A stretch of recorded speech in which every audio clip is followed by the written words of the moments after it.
In April 2002, a Dynegy investor relations analyst fields a question about a single line item. Cash flow from operations for fiscal year 2001 had risen to approximately $811 million. Net income over the same period had barely moved. The GAAP traces back to an entity called ABG Gas Supply, a structure capitalized by 4 banks and built for one function. By the end of that year, the Securities and Exchange Commission would require Dynegy to reclassify roughly $300 million of that operating cash flow as a financing activity. The question this episode answers is how a 5-year loan was made to appear on the face of the cash flow statement as cash generated by the ordinary business of buying and selling natural gas. The instrument at the center of this case is the cash flow statement itself, and more precisely, the boundary between 2 of its 3 sections.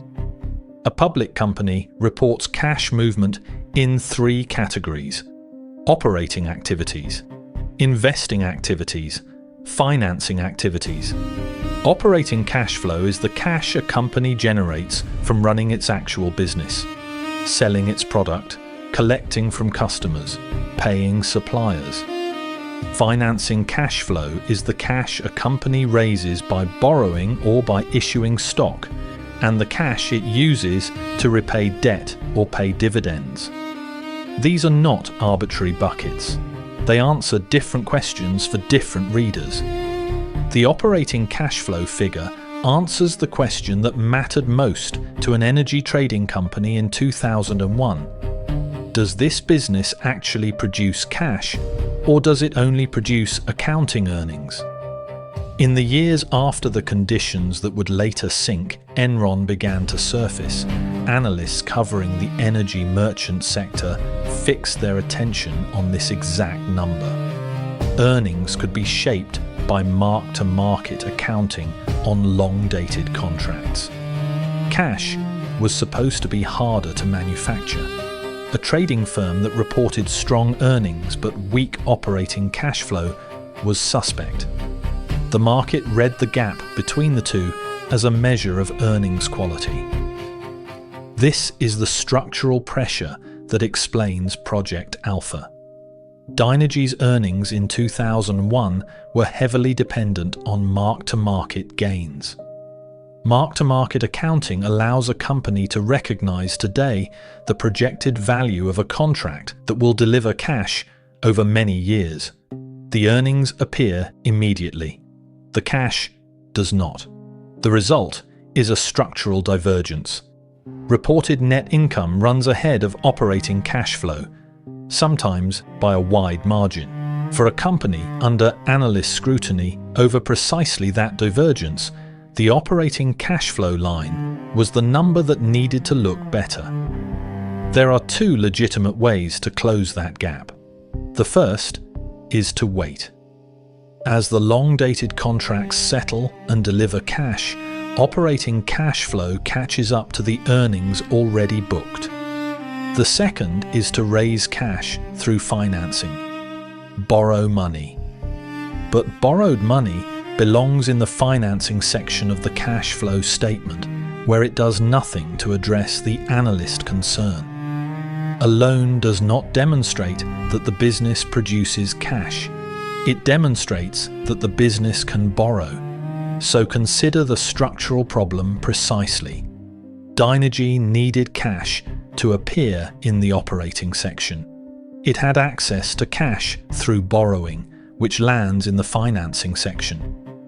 The entire engineering of Project Alpha exists to move borrowed money across that boundary, to take a financing inflow and present it as an operating inflow.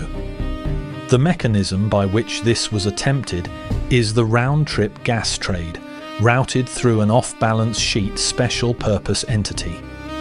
The SEC's enforcement record describes the structure in detail. The special purpose entity is ABG Gas Supply, LLC. The transaction architecture is Project Alpha. And the central accounting maneuver is the disguising of a financing transaction, a loan, as a series of physical natural gas purchases and sales that generated operating cash flow. Legitimately, a special purpose entity is an ordinary tool. A company creates a separate legal entity to isolate a specific set of assets or transactions, often to obtain financing on the strength of those assets alone. For that entity to be kept off the sponsoring company's balance sheet under the accounting rules in effect at the time, it had to meet specific conditions. The most important was that an independent third party hold a substantive equity stake in the entity, conventionally at least 3%, and that this equity be genuinely at risk. The off-balance sheet treatment depended on the proposition that the entity was not simply the company in disguise. ABG Gas Supply met the formal conditions. The substance is what the SEC examined. Here is the architecture, built step by step from the public record. Step 1. Dynegy needed a physical commodity flow that could carry cash so that any movement of money could be characterized as the purchase and sale of natural gas rather than as a loan. Natural gas was an ideal vehicle. Dynegy bought and sold enormous volumes of it every day in the ordinary course. A large additional gas transaction would not, on its face, look unusual. It would look like the business. Step 2. The special purpose entity, ABG Gas Supply, was established to sit between Dynegy and the gas market. 4 financial institutions provided the capital to ABG. The SEC's order describes ABG as financed by these institutions for the purpose of the transaction. The entity was structured so that formally it qualified for off-balance sheet treatment. It was not consolidated into Dynegy's financial statements. From the outside, ABG looked like an independent counterparty. Step 3. The transaction was structured in 2 phases across a defined term. In the first phase, which ran for roughly the first 9 months, ABG Gas Supply purchased natural gas in the market at prevailing prices and sold that gas to Dynegy at a discount. Read that carefully. ABG bought gas at market and sold it to Dynegy below market. Dynegy was acquiring gas for less than it was worth. Dynegy then resold that gas into the market at the higher prevailing price and captured the difference as cash. That difference, the spread between the discounted purchase price and the market resale price, was cash flowing into Dynegy. And because it arose from the purchase and sale of physical natural gas, it was recorded as cash flow from operations. This is the precise point at which a financing inflow is dressed as an operating inflow. The cash Dynegy received in this first phase was, in economic substance, the proceeds of a loan. It was money advanced to Dynegy now, which Dynegy would have to pay back later. But it entered the books as operating cash flow from gas trading. Step 4. The repayment. In the second phase of the transaction, the relationship reversed. Now ABG sold gas to Dynegy at a premium above market price, and Dynegy paid that premium. The excess Dynegy paid in the second phase repaid with an embedded return, the cash advantage it had received in the first phase. The structure was a financing arrangement spread across the life of the deal. Front-loaded cash in with a contractual obligation to pay it back through inflated gas prices later. Strip away the gas. What remains is a loan. Cash advanced up front. Cash repaid over a defined term with a return to the providers of capital. The natural gas flowing through ABG Gas Supply was the wrapper. It gave the cash movement the appearance of trading activity. The 4 financial institutions that capitalized ABG were in economic substance, the lenders. ABG was the conduit through which their loan reached Dynegy in a form that would post to the operating section of the cash flow statement. The figures the SEC established. The transaction generated approximately $300 million in cash that Dynegy reported as operating cash flow in 2001. That single structure accounts for a substantial portion of the gap between Dynegy's reported operating cash flow of roughly $801 million and the cash the underlying business actually produced. Without Project Alpha, the operating cash flow figure that analysts were scrutinizing would have been materially lower, and the divergence between earnings and cash, the exact divergence the market was watching for signs of earnings quality problems, would have been wider.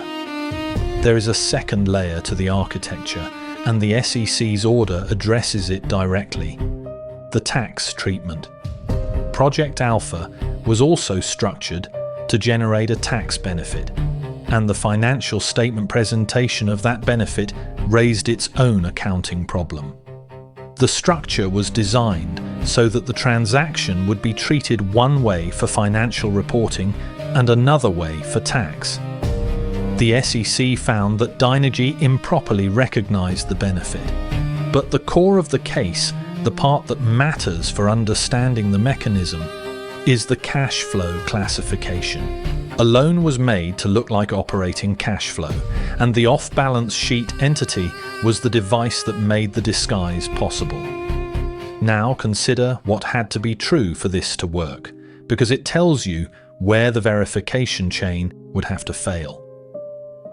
For the cash to qualify as operating cash flow, the gas transactions had to be treated as genuine commercial transactions with an independent counterparty. ABG Gas Supply had to be genuinely independent of Dynegy, or the whole structure collapses back into a financing arrangement with a consolidated entity.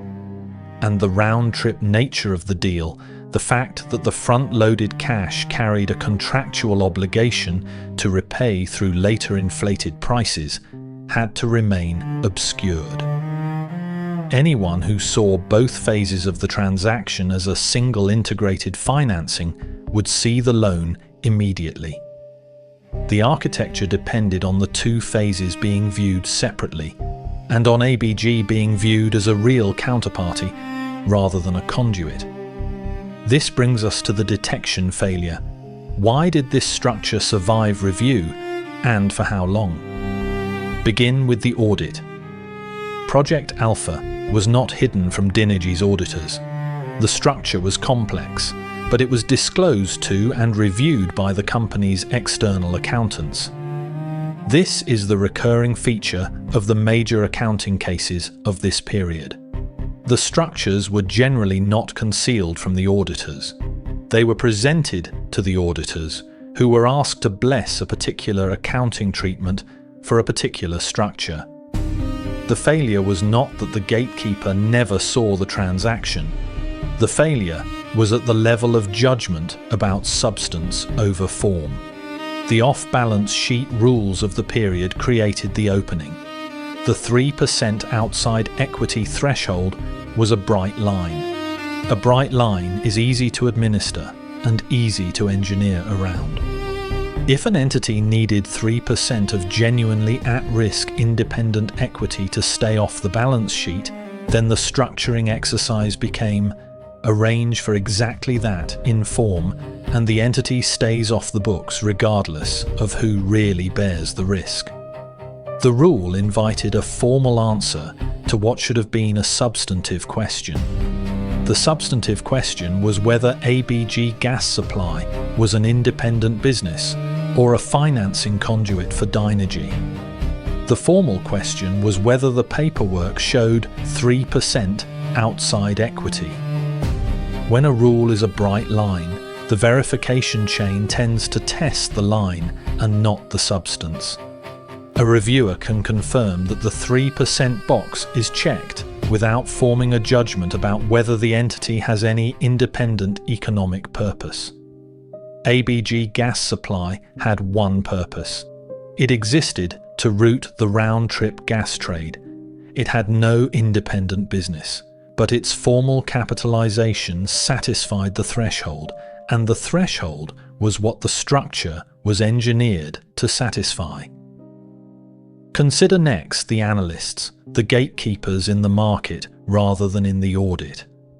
The analysts were watching operating cash flow precisely because they distrusted earnings in this sector, and the structure was designed to give them exactly the number they were looking for. This is the deeper failure. The metric the market chose as its quality check, operating cash flow, was itself manipulable. The analysts believed cash was harder to fake than earnings. In the ordinary case, that belief was sound, but the round-trip structure exploited the gap between the belief and the mechanism.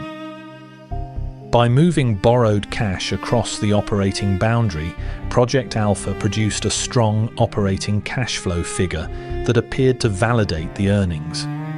The check and the thing being checked were corrupted by the same device. What would have had to be true for earlier detection? A reviewer would have had to look through the form of the gas transactions to their economic substance, and to integrate the two phases of the deal into a single financing arrangement. The reviewer would have had to ask not whether ABG met the 3% threshold, but whether ABG had any reason to exist apart from generating operating cash flow for Dynegy. And the reviewer would have had to be willing to treat front-loaded cash carrying a repayment obligation as what it was, a loan, regardless of the natural gas flowing through the structure to disguise it. The substance was identifiable. The integrated transaction was a financing. But the verification process tested form, and the form had been engineered to pass. There is a structural reason the cash flow statement was the vulnerable point. Of the three financial statements, the cash flow statement received the least independent attention in the audit process of the period. The income statement and the balance sheet were the focus of analytical scrutiny.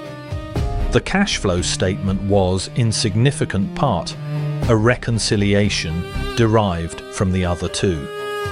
The classification of an item between operating and financing sections was a presentational judgment that could turn on the characterization of the underlying transaction. If the underlying transaction was characterized as gas trading, the cash went to operations. The characterization drove the classification, and the characterization was exactly what Project Alpha was designed to control. Now, the unraveling. The sequence by which the structure was exposed is precise, and it begins outside Dynegy. In late 2001, Enron collapsed.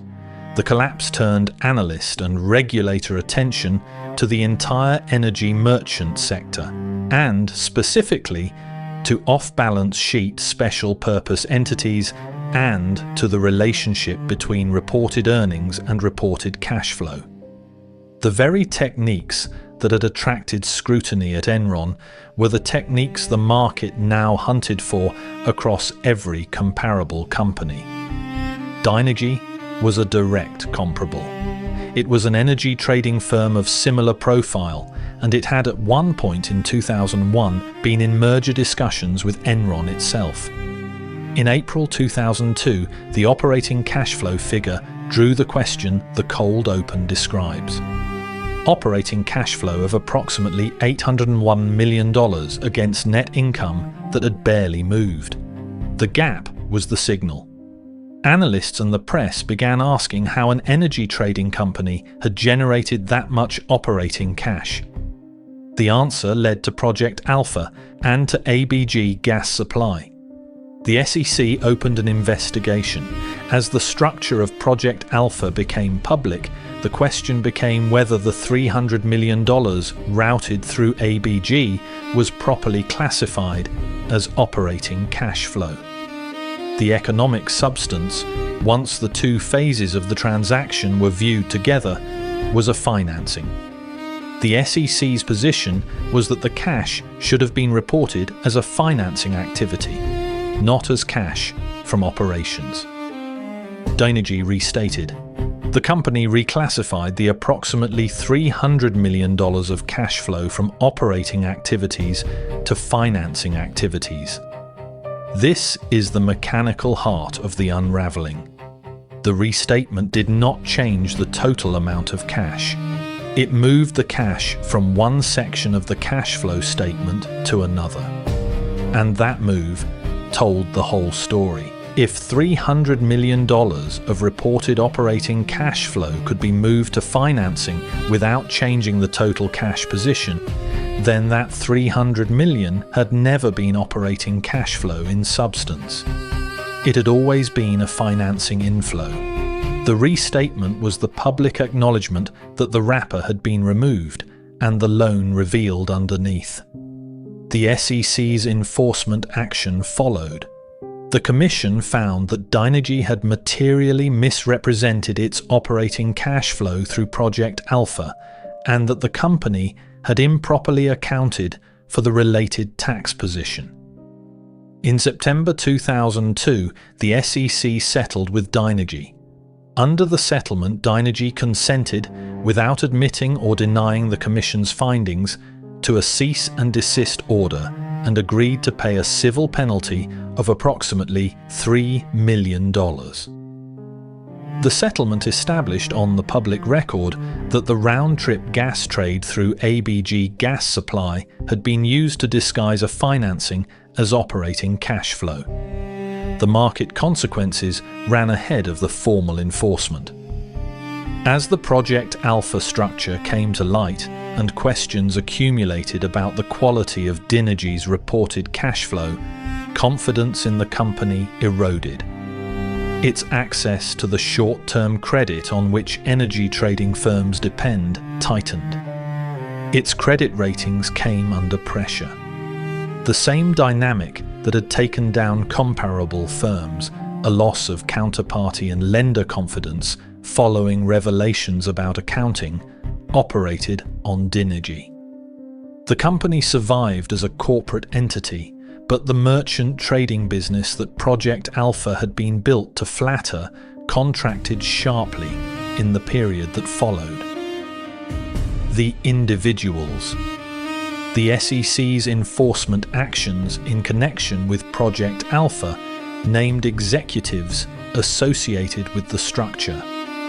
The record reflects that certain Dynegy officers faced enforcement proceedings arising from the transaction.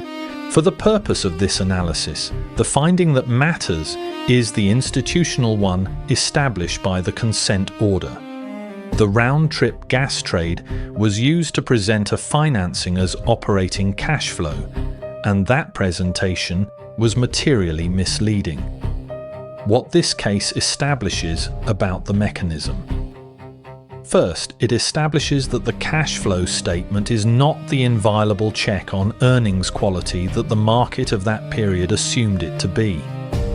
The premise underlying the analyst focus on operating cash flow was that cash is harder to manufacture than earnings.